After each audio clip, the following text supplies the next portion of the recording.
Hello. Ooh. Oh shit. Eek. Um.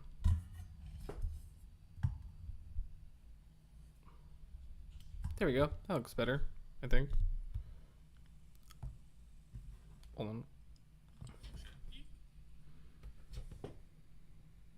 Testing 1 2 3 testing. Ooh, Thor 4 to 4. Much Thor. Thor 4. There we go. That looks better, I think. Hello. I'm live streaming this because it's gonna be a VOD later, and I don't really give a shit. I don't want to make a whole like edited video essay about Thor 4 right now. Thor 4 to Thor much 4 Thor 4 Thors 2 more 4. I don't want to make a whole video essay about it right now. So because I don't really have enough. I don't have like anything unique to say about it. Not unique, nothing that would have spent time making an edited video on. So I thought I'd just give my thoughts in a live stream. I don't think anyone's gonna watch. It's okay, but afterwards, I'm pretty sure people are gonna watch. So I'll just do that. Thor: Love and Thunder, directed by Taika Waititi, starring Chris Hemsworth, Christian Bale, Natalie Portman. Oh my god, I'm so stupid. Russell Crowe as Zeus. Who plays Valkyrie? Oh no, I've been made a fool. Tessa Thompson as Valkyrie, and I guess Thor's brother's in it as and Matt Damon.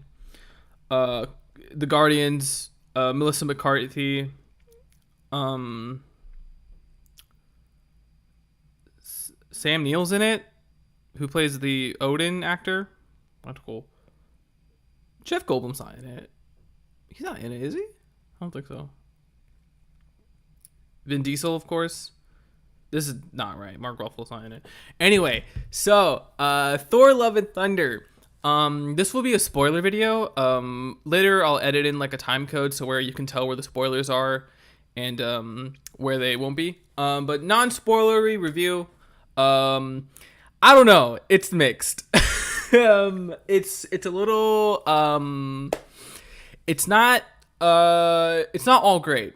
Some parts I love towards the end of the movie. I love that part. I think the mess like the thing gore was great. Christian Bale killed it as the God Butcher. Though not the comic gore. I think the movie in terms of the MCU and the movie itself, Gore the God Butcher was handled very well, barring a couple things, but that's not on the performance. The performance was great. Chris Hemsworth was pretty good. I didn't really there was no bad performance in this movie. Well, maybe they're not all bad. They range from good to great. Natalie Portman as Mighty Thor, Jane Foster killed it. I love that she was back, and I love that Taika brought her back as Mighty Thor. Chris Hemsworth killed it. He's Thor. He's just the best. The Guardians, they're not even in this movie. Don't even bother. I guess the last set piece was cool. The Shadowland place where everything was black and white. That was pretty cool. That's about it.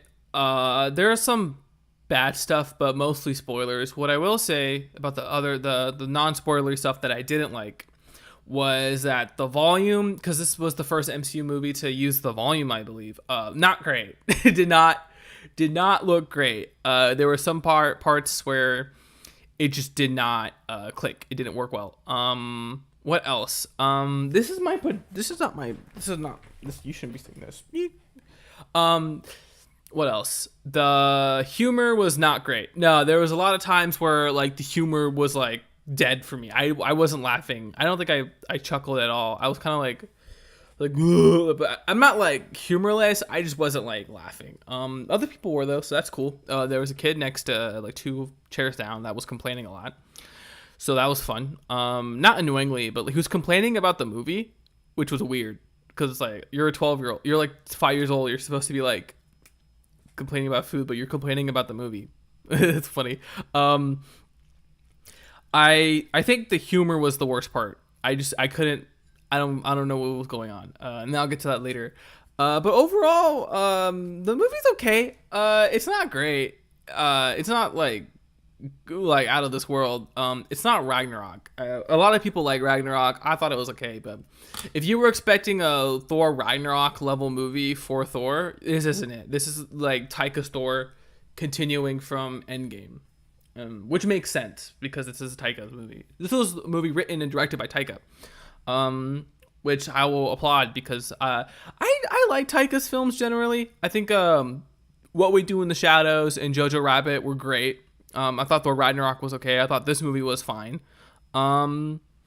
You don't have to see it if you don't want to. If you do, go ahead. A lot of VFX artists worked hard on this movie, and I think their work should be respected, but also a little morally conflicting. But okay, non-spoiler talk is ending right now, and spoiler talk will begin. So let me just really quick go get a drink. I'll be right back.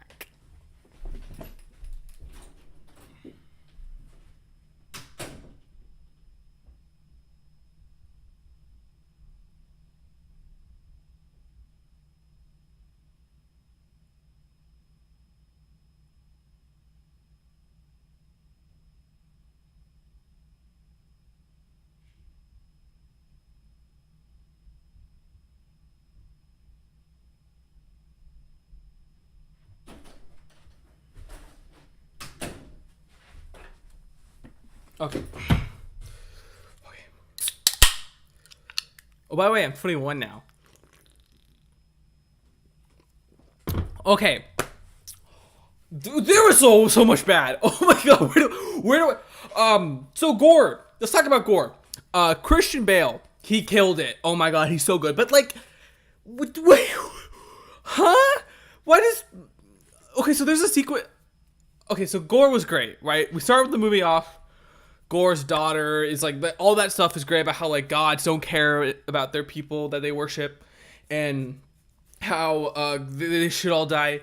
That's all fine. I'm a religious too, and that's fine. I'm cool with that because that's interesting storytelling right there.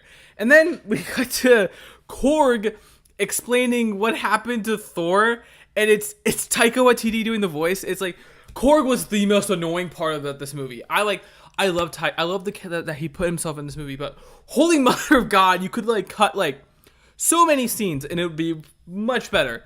So then Korg's explaining what happened to Thor, and it's funny. Guardians show up, they're okay for like the 2 minutes they're on screen. Thor, Chris Hemsworth's fine. Then the humor. First of all, the visual effects, the background visual effects. They were bad. I don't know what happened. I think the VFX artists, maybe it's because there's so many like invisible things that you won't know that are VFX until like they tell you, or like you see that they're VFX and you appreciate them more. And I appreciate every single artist that worked on this movie, from like the CG, everything. Those people worked so hard on this movie, and they should be rewarded for their good stuff. But they should also, I don't know if it's constructive or not. I don't know if I'm speaking to the choir, but some of the shots were just like not great. There's something wrong. I think there was a time crunch or something like that. But who knows? Anyway, I'm getting ahead of myself. So Thor's arc in this movie is a little I don't know if I like it. I think it's confusing. I guess he's just like, he feels like sad because like he pushes people away and stuff, and he doesn't want to feel like that anymore. So that's fun. That's interesting. Jane's whole thing with cancer was great. Okay, so anyway, the first beginning I think was fine. I liked it. The humor was a little weird. Heimdall's son astral projecting his face in, that looked goofy, but maybe that's to the movie's strength because it's a Taika Waititi movie, and he was going for a more like low key, like not too spectacle-y movie. Anyway, the humor in this movie was bad. Maybe I said that before, but that the humor was not fun. The conversation scenes, they're in this like little room where like they're talking about going to the Omnipotent City to get Gore, and it's like it's not like the best shot thing in the world, but maybe it shouldn't be because it's like a building. But at the same time, it's like it's just the conversation scenes in this movie, like in the MCU too, because there were some good shots in this movie where like they're flying or there's a ship and stuff like that, and like there's awesome action here. But like when people are talking, it looks so bad. It looks so bad. But that's a different story. Maybe no, it just looks bad. So the humor is intrusive at best. The helmet was so bad. The funniest thing, they keep showing that goddamn Thor helmet in the trailers and stuff, and it's only ever on screen for like a minute, a solid minute. Why would you put it on screen for a minute if you're just not going to use it? It's asinine. It's like I don't mind it. He looks better without the helmet. That's how bad the helmet is in this movie. He looks completely fine without the helmet. But anyway, Jane's conversation was sweet. Assume for just a second.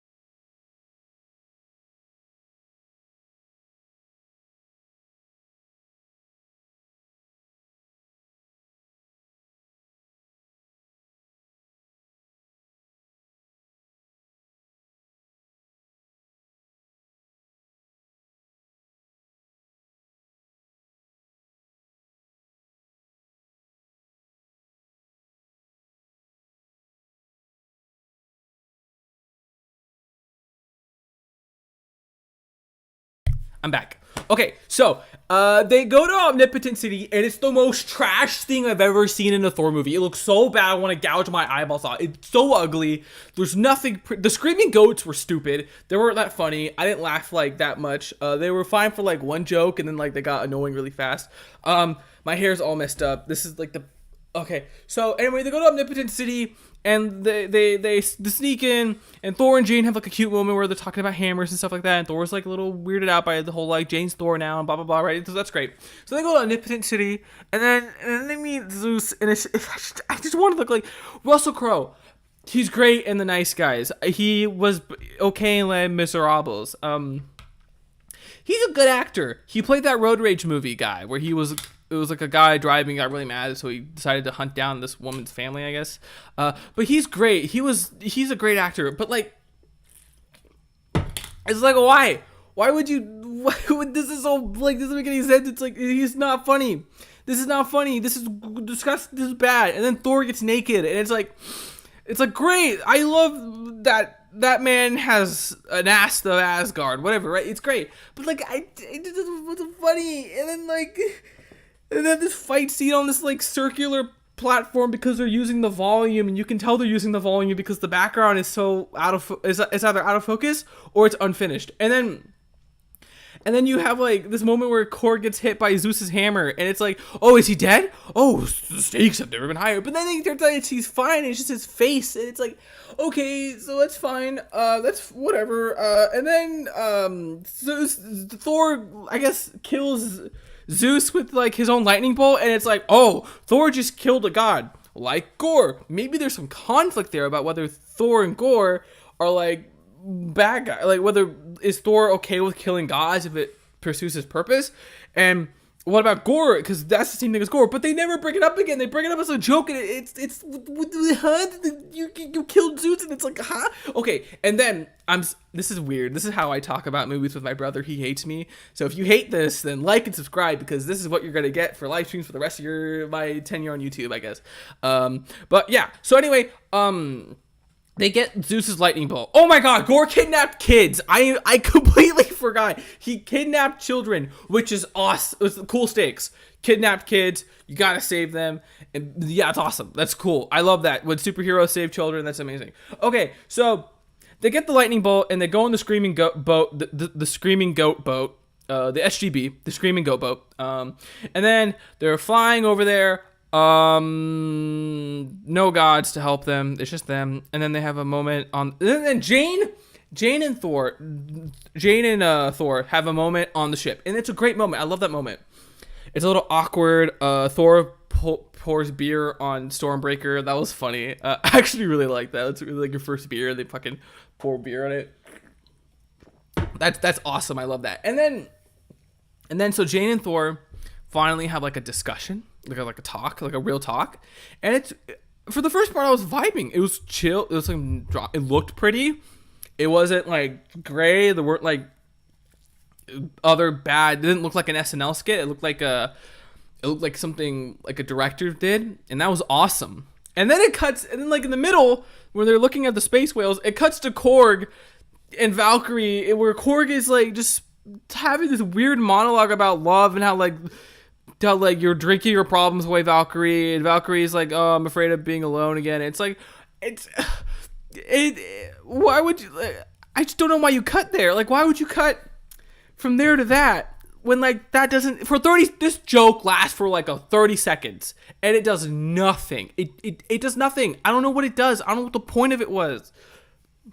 It doesn't make like, I guess you wanted more Valkyrie on screen, but I feel like you could have done that. Like otherwise, like you could have cut that whole play again and just had Valkyrie be walking around showing Jane Foster what's what, and then Jane gets the hammer. But anyway, so the cut to it just again, the humor in that moment particularly pissed me off because it actually it ruined the flow of the scene. It ruined the flow of Jane and Thor's conversation where they kiss, because like it's a good, if you cut that core conversation and you just had those two scenes back to back, it would have been great. It would have been so good. It would have been like, I would have loved that scene so much because there's some really good dialogue there. How Jane tells Thor that she has cancer and Thor's like, what? And then like they make up because they love each other. It's great. I love all of that because all that is awesome. But then again, the humor just intrudes. It's like a stopgap. It's like a bump in the road. Imagine you're on this cool road and there's like a speed bump and then you're back on the road. But that speed bump keeps happening and you're like, what's going on? That's the humor in this movie. It just keeps happening and you don't know what's going on. And like for me, maybe not for everyone, but because some people enjoyed it, but for me, it felt like I was like being like I was like being like pressed against a wall, like whenever I tried to move. And I wanted to be stepped by Natalie Portman, but I wasn't being stepped by Natalie Portman. I was being stepped on by committee humor. And that's the worst part, because I want to be stepped on by Natalie Portman. And that doesn't make any sense. Anyway, ignore all that. So, anyway, we go into the Shadow Realm, and the whole area turns black and white, and that's the cool part. This is the black and white stuff. It's awesome. It was cool. It wasn't like a noir film, but it was black and white. It was different. The shadow creatures were awesome. It was cool. The goats were doing something. It was awesome. That was a cool scene. And then Valkyrie gets stabbed, loses a kidney, and then Jane and Thor bounce back, but not before Gore takes Stormbreaker. And then they go back, and then Jane, every time they use she uses her hammer, the Thor power, she drains her mortal life energy to where she can't fight back against the cancer. Stage 4 cancer. I had a grandma who had stage 4 cancer. That sucked. Anyway, so Thor makes the decision to go after Gore alone using Zeus's lightning bolts, which is cool. She didn't bring Korg with her, thank God.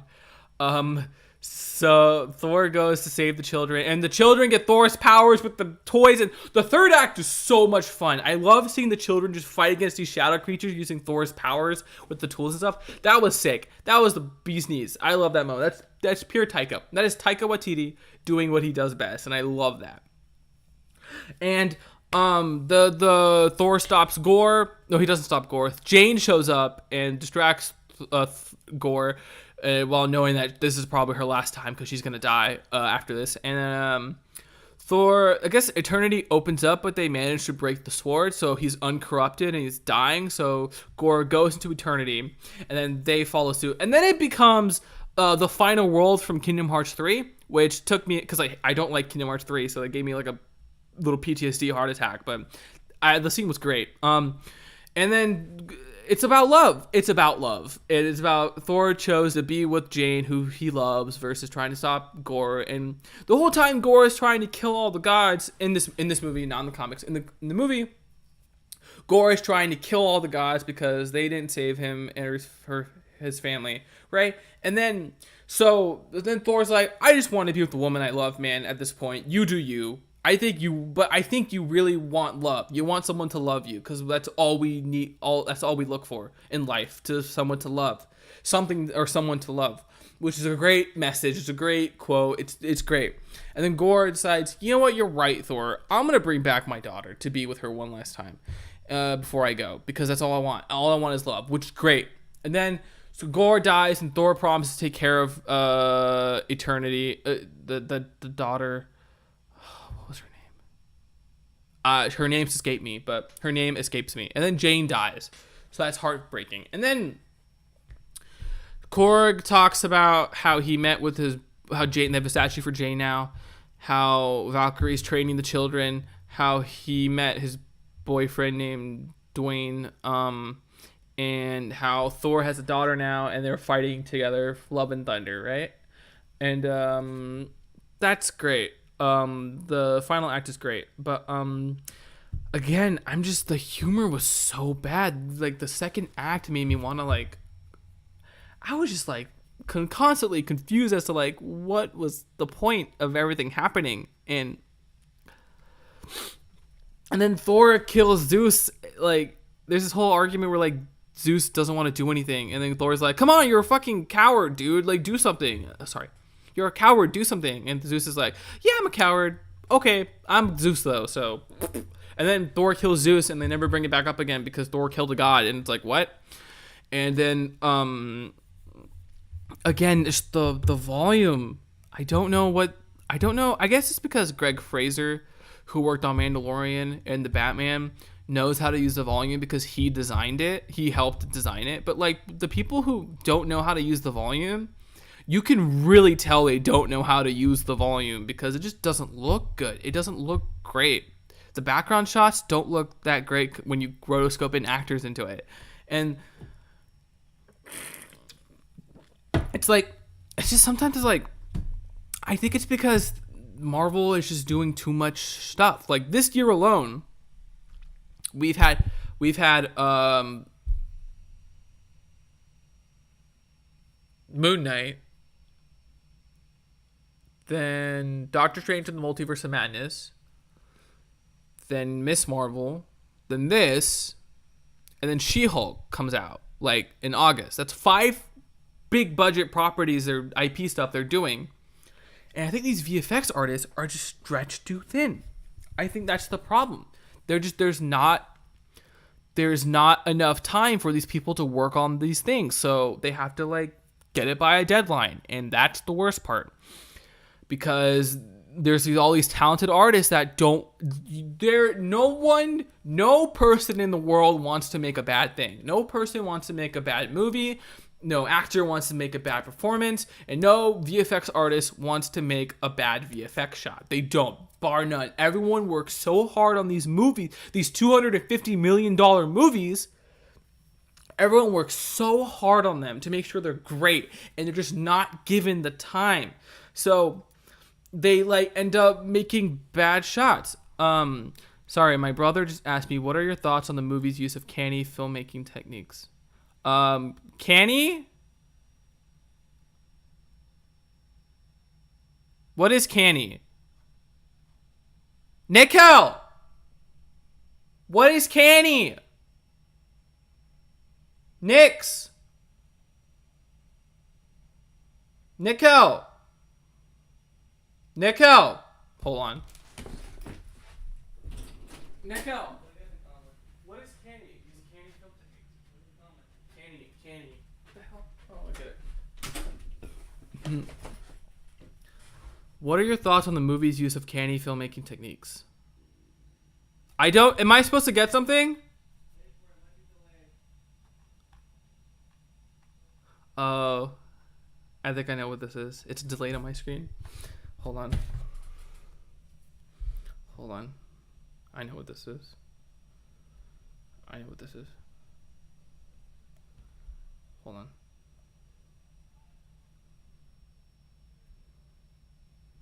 It's not showing up, Nickel. Yeah. Live chat. I think I'm delayed a bit. Is it Candy's nuts fit in your mouth? You fuck. I know you. Jesus Christ. I'm sorry. But anyway, the filmmaking wasn't like great, but it wasn't like trash. It was just some parts I'm like what is he going for? I don't understand what Taika was going for.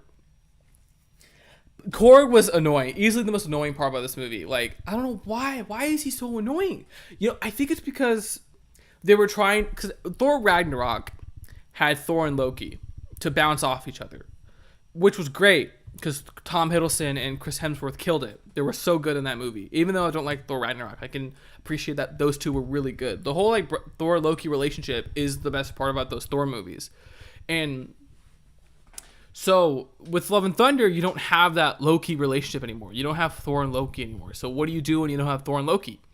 They thought, oh, we can use Korg because everybody loves Korg. He is great. He would be the perfect Loki replacement for Thor.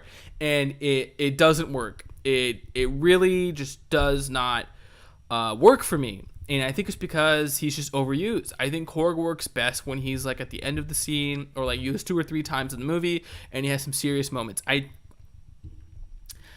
just don't know what the hell was the point, and it just doesn't work for me. I wish it did. I really wish it did because I want to love Taika's films. I love some of Taika's films. I love most of Taika's films. Even Ragnarok, I think I appreciate that Taika was able to do something with Thor. That was interesting. And it's just because I don't know, for a movie that's $250 million, it just doesn't hit that right. Well, it doesn't feel like 250. It doesn't look like they put $250 million into it. It feels like they put $250 million in it for the actors, and then the rest was just like bad. It sucks because I never go into a movie thinking I'm gonna hate this movie. I go into this movie thinking I want to be surprised. I want to be entertained, and I was barely entertained, and that sucks because I really don't want these movies to suck. I want these movies to do well because they're my childhood. These are my comics. I love comic books, like, and it just I don't know. You know, it sucks because like I guess am I too old? Am I starting to notice are the rose colored glasses off at this point? Like, what do I do? Do I keep watching these movies? Do I stop? I haven't seen Miss Marvel because I'm just gonna watch that all at once because I don't want to be part of the weekly release. I don't know if I'm gonna watch She-Hulk. I know Daredevil shows up in She-Hulk. I don't know if I'm supposed to watch that. I don't know if I'm going to watch that. Echo, they're showing up. I guess I don't know if I'm watching that. Like say what you want about DC's like mess of a film production, especially with like The Flash and Green Lantern. We barely heard anything about that Green Lantern project, but they have Blue Beetle and Peacemaker, which is a good show. It feels it's like probably it's better than the MCU, all of the MCU shows. Like it's just better. And Peacemaker, it's like 8 episodes too. It's 8 episodes. It's a streaming service show. It's on HBO Max. It doesn't have that big of a budget compared to these MCU shows, but I think it's just better TV because that's what these are. These are television shows, and I don't think the MCU understands that yet. They don't understand that these are television shows, and they don't understand that like Thor: Love and Thunder is a movie. No, they do. I'm getting off topic. I thought Thor: Love and Thunder was woefully mediocre. And if you loved it, that's great. I don't want to ruin that for you. I can see why people love it. I love Natalie Portman. I love the performances. I love the action. I love some of the shots in this movie are pretty good when they're doing cool stuff with the Shadowland. The Shadow Realm. That's awesome. I just think that like 75% of this movie was just not great. I wasn't into it, and I wish I was into it, but I wasn't, and that's the worst part.